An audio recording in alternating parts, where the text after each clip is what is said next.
like how they dug this up so you could go slamming into the sand dune instead of over the cliff. Oh, look at that. Wow. Beautiful. It's absolutely beautiful. I'm here. I made it. You have to be a very skilled rider to do this.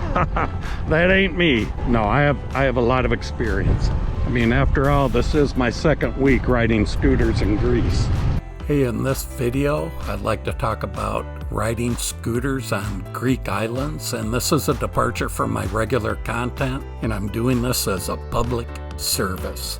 I'm going to stick to talking about the islands in Greece because if you ride on the mainland, like Athens or another big city, it's an entirely different video.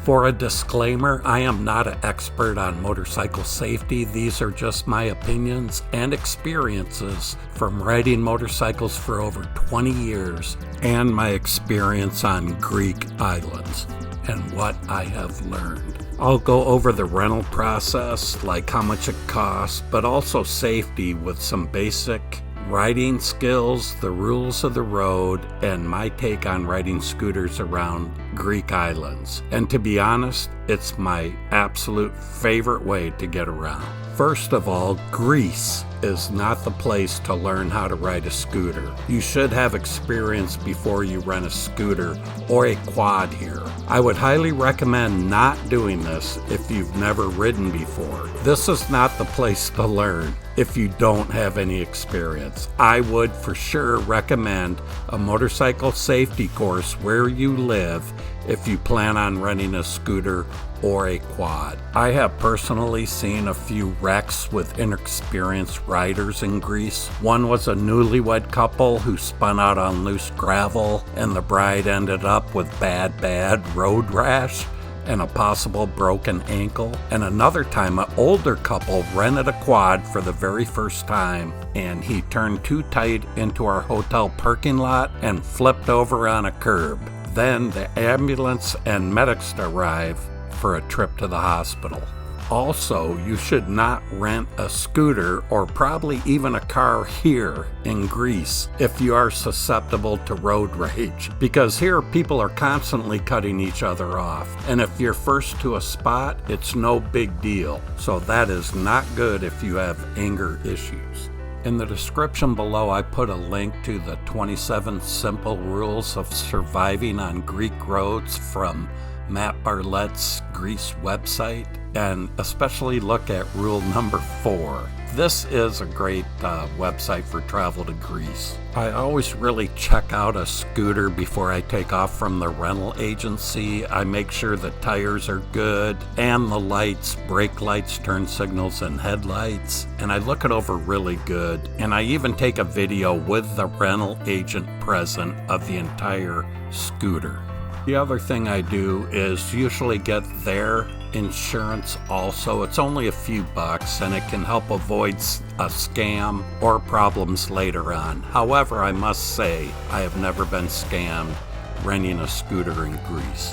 I would be hesitant to rent a scooter that is below a 125cc in power, and the reason being is it would be tough to go up hills, especially with two people, and anything less really does not have enough power or speed for me to keep up. I rented 125 for about €20 a day and a 150 for 25. Some are a lot cheaper, but I haven't been anywhere that's over €25 per day. Every time I've rented a scooter, the tank was almost empty, so the first thing I had to do was ride to the gas station. Every time I've rented a scooter, they ask for my international driver's license, and I do have a motorcycle endorsement, and they have also asked me if I know how to ride, and I usually take out my phone and show them a picture of my motorcycle at home, and that seems to do the trick. Some of the best motorcycle riding advice I ever received came from a good friend of mine, and this does take some of the joy out of riding. However, I always ride with the mindset that everybody out there, every car, truck, scooter on the road is intentionally trying to kill me, so I drive very defensively. People in parked cars will often open up their doors without even looking. I've seen both scooters and cars parked on the side of the road and just pull out into traffic without even checking behind them. This happens everywhere, but especially in Greece. The country of Greece does have a helmet law, and I always wear one. However, you'll see many people without helmets. In Greece, at a red light, it's okay to lane split to get to the front, but if you do this, please take a good look behind you before you pull out, and be very aware that there's not another scooter coming up very fast behind you. This happens all the time. This is the same when you're on the road. Always be aware of what's coming up very fast behind you. On the main roads, cars often go faster, especially if you have a low-powered scooter, so stay to the right and let others pass on the left. In America, people often go slow in the left lane, and this drives me crazy. In Greece and a lot of other places in Europe, people are more aware and don't usually go slow in the left lane. Unless you're passing, stay to the right side. You also need to be really aware of opposite direction traffic, especially on the small, narrow dirt roads leading to the beaches. Cars will often take the whole road, even on a blind curve, so always stay furthest to the right while still being safely on the road. In a lot of places, you cannot go as fast as a car because of loose gravel, and you could spin out your back tire easily if you're not careful. Before you know it, you'll be on the ground. Be aware of loose rocks and gravel.